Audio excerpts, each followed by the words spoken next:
Nanawagan kami kay Pangulong Ferdinand Marcos Jr. na pagsabihan ang kanyang pinsan na Speaker of the House na itigil na ang paglaro ng maruming politika at apoy ng politika at antayin ang eleksyon sa 2028 or 2025 in order to fight the real enemies. At ang real enemy, ang mukha niya ngayon, ay ang tatlong na iiwan pa na mga operatiba ng Communist Party sa loob ng Kongreso na dapat matanggal sila dyan at napanagot sa batas. We are partners of the government for advocacy of good governance. Imbes na imbestigahan si Pangulong Duterte ang lahat ng mga gustong na biktima sila daw ng war on drugs, may korte sa Pilipinas. And the former president was very open to say na haharapin niya ang gustong magkaso kung siya ay nagkaroon ng lapastangan at pagsasamantala dito sa Pilipinas. Hindi namin papayagan na ang pagkakaisa ng political cooperation ni Bongbong Marcos Jr. at ni Sara Duterte ay mawawala. Tinig ng mamamayan, tindig para sa bayan. Makikita po ninyo ang solidarity call for people's advocates. Ito po'y inilunsad na namin mga 3 araw na nakakaraan at ito po'y lumalarga na sa mga overseas Filipino workers, sa iba't ibang mga expatriates at Filipino communities abroad, at sa iba't ibang rehiyon. In fact, we have now 35 organizations and 62 leaders na nag-signify na po nationwide.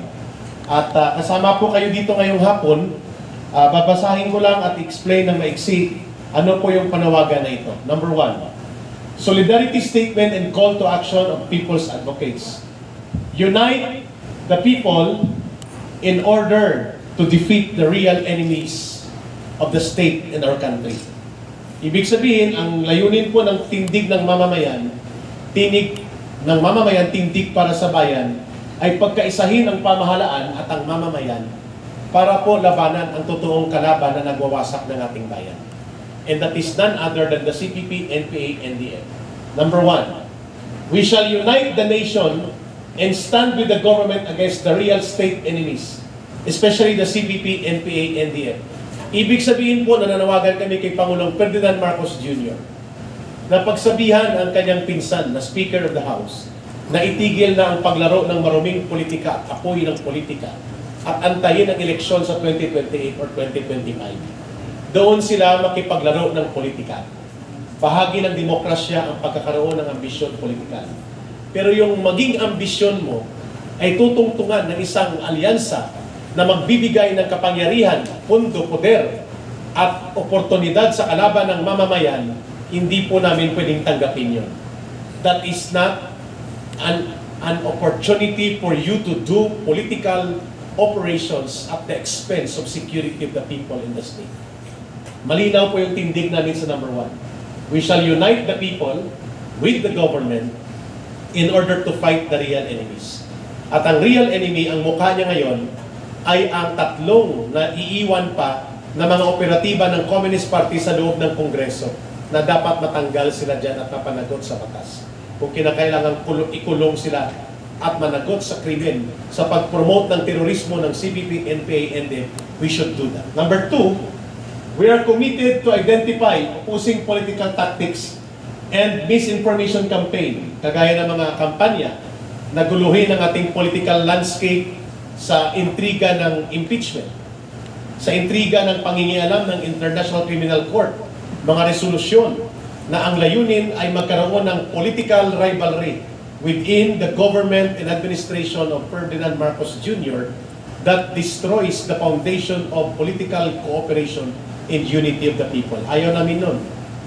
We are not apologists of the Duterte or any political faction in the Bongbong Marcos government. We are partners of the government for advocacy of good governance.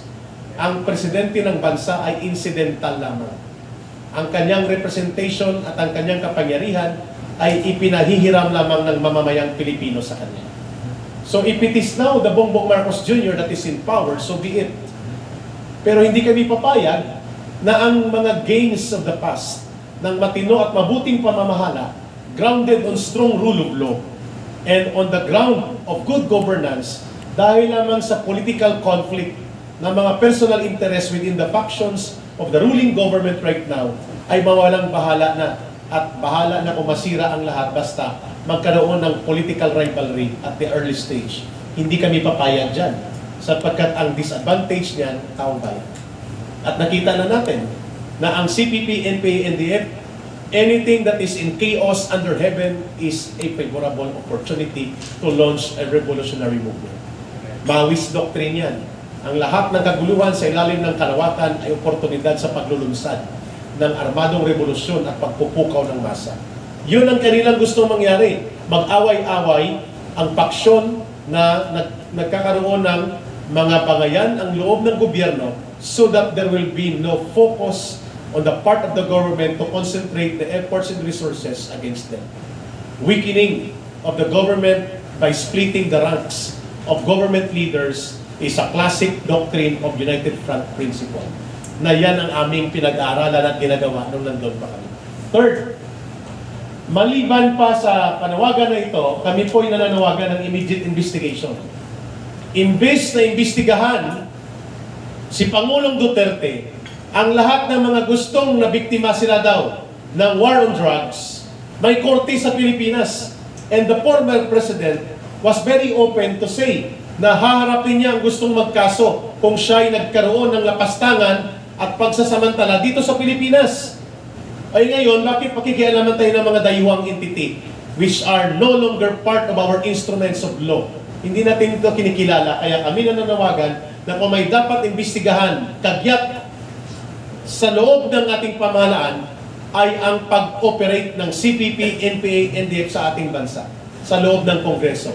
Number one, kailangan pong ipatigil ang pagbibigay ng sahod, pondo, at resources sa tatlong naiiwang party list na ito ng CPP sapagkat kami na mismo nagsasabi sa harap ng mamamayan ngayon na nakikinig sa amin, dyan po nanggagaling ang ibinibili sa mga armas, bala, bomba, pondo, at mga pagpatay sa sundalo at polis, pang-aambush, pag-raid sa mga police station at detachment. Ang pondo ng tatlong party list na naiwan na yan ay bahagi ng buong pondong pinanggagalingan para ipunduhan ang terorismo at armadong pagkilos para pabagsakin ng gobyerno. We're referring to Bayan Muna, Anak Pawis, Kabataan Party, Gabriela, ACT, Teachers, and Kabataan Party. All of this must be subjected to summary hearings by the Anti-Terrorism Council, by the Anti-Money Laundering Council, and they should be designated as terrorist operators, sponsors, benefactors, and financiers.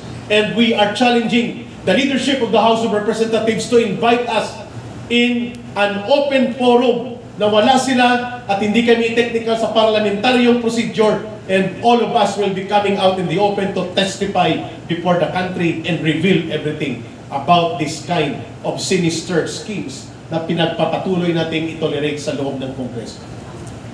We have to decide and act now before it's too late for us. And for 2001 to 2023, mga kapatid, mga kasamahan, it is not less than 10 billion pesos ang nakulimbat na pondo sa loob ng Kongreso at wala tayong ginawa na itigil ito. Ang bilyones na pondo na napupunta sa kamay ng CPP, NPA, NDF sa pamamagitan ng pagkukunwari at pagtatakip ng kanilang party list operations na sa matagal na panahon walang nag-confront nito. Kaya may tinig ng mamamayan, may tindig para sa bayan. Yun pong purpose. The real problem is when the government denies the reality of existence of terrorism inside the very halls of Congress and inside the institutions of government. Then the problem will never be solved. Yan pong number 3 naming panawagan. Litisin, papanagutin sa batas at kailangang ikulong itong sila Franz Castro, Raul Manuel at Arlene Brosas. We should do that, and we should follow the example cited by General Simoy sa kanyang speech sa isang pagtitipon. Agree ako dito. Yan ang itinurong lesson nila Lee Kuan Yew sa Singapore, sa Indonesia, and even sa Malaysia, and in many parts of the country. The law on protecting the welfare of the people and the stability of the republic, of the government, must be led by the government itself by using the law against those who circumvent and exploit the law. That's the reason na nandito tayo sa tinig ng mamamayan, tindig para sa bayan. Pang-apat po, Hindi namin papayagan na ang pagkakaisa ng political cooperation ni Bongbong Marcos Jr.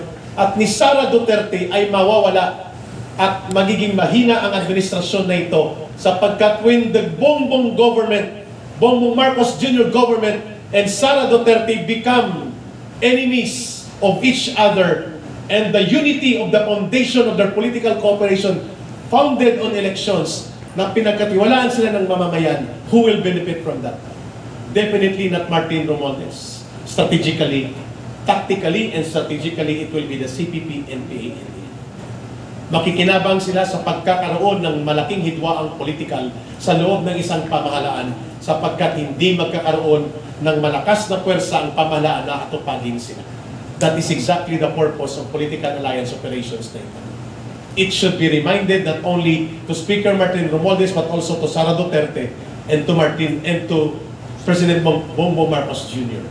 The unity of the unity will be the basis of political cooperation that will deny the CPP, NPA, and the opportunity to exploit the cracks in the government so that they will not become given the opportunity na exploit ito.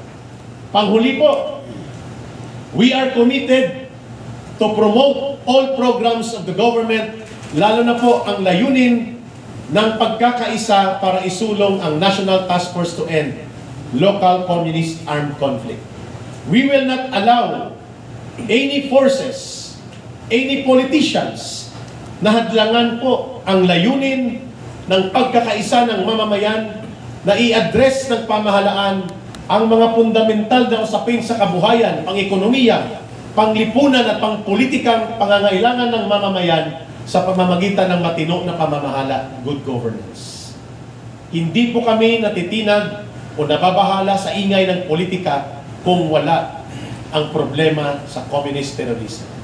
Itong ingay sa politika na ito, pag hindi na ituwid at hindi na ipaliwanag sa mamamayan, ay pwedeng pagmulan ito ng isang oportunidad na ikahihina ng pagkakaisa ng mamamayan at ng ating pamahalaan. The real foundation of National Task Force to End Local Communist Armed Conflict is good governance. And good governance, apat ang dapat na pangunahing gawin ng Pangulong Bongbong Marcos Jr. and all political leaders right now, presently listening to us. Walang good governance kung mananatili na ang gobyerno ay kurakot at bulok. Corruption is the bedrock of recruitment for those who want to topple down the government. Kapag kurap at bulok at abusado ang gobyerno, ang makikinabang sa ganyang pagkakataon at ganyang kalagayan ay ang kalaban ng pamahalaan at kalaban ng bayan. Diyan nabubuhay ang CPP, NPA, NDF. Therefore, the number one requirement of good governance is to continue the anti-corruption crusade of the government. Ang gobyerno dapat nangangalaga sa pondo, hindi abusado sa pondo. So kung hindi mo binubuksan ang extraordinary fund, miscellaneous fund, confidential fund, intelligence fund, lahat ng mga ito, kung walang access ang mamamayan sa matino na pagpapaliwanag kung saan ito napupunta, pwedeng mag-breed ito ng pagdududa sa mamamayan kung kaya kailangan transparent and accountable ang public fund expenditures at all aspects from the president down to the basic level of government. So, ang good governance should be grounded on anti-corruption program. Number two, ang gobyerno ay dapat may pananagutan sa mamamayan. The government must be accountable to the people. You cannot have good governance when the government is abusive against the people. So, dapat may pananagutan ang nasa kapangyarihan. Number three, ang gobyerno ang tagapagdala ng serbisyo sa mamamayan. The government should be the ones to deliver basic services to the people. Good governance ay hindi lamang advocacy against corruption and advocacy to promote accountability in public office. Good governance should include delivery of public services to the people. Buhay, tangible, concrete. At ang panghuli, the government must be the equalizer for the people. Social justice. Ang mga usapin sa lupa, trabaho, sahod, serbisyo, kabuhayan, at katarungang panglipunan ng mamamayan, hindi po ito dapat nakasandig sa pang-ideolohiyang agitation na siyang ginagawa ng CPP, NPA, NDF mandatory obligasyon ng matino at maayos na gobyerno ang pagkakaroon ng panglipunang katarungan. Therefore, it is the mandatory obligation of the state and the government to promote social justice, regardless of ideological propagation of threat against the state. It is the state responsibility to protect and promote the welfare of its people. Yun ang dahilan kung bakit nandito kami. Ipinapanawagan namin ang totoong buhay ng good governance. The National Task Force to End Local Communist Armed Conflict will only become artificial kung hindi nakaangkurahe at nakapundar sa ganitong apat na elemento ng good governance ang kanyang sandigan ng prinsipyo. Malinaw kung saan kami nakatayo. Regardless of whoever sits in power as the president, the mandate to lead the government in the protection and welfare of its people is the obligation of a true, genuine, sincere government. At yun ang inaasahan namin ay i-deliver ni Pangulong Bongbong Marcos Jr. at ni Inday Sara Duterte.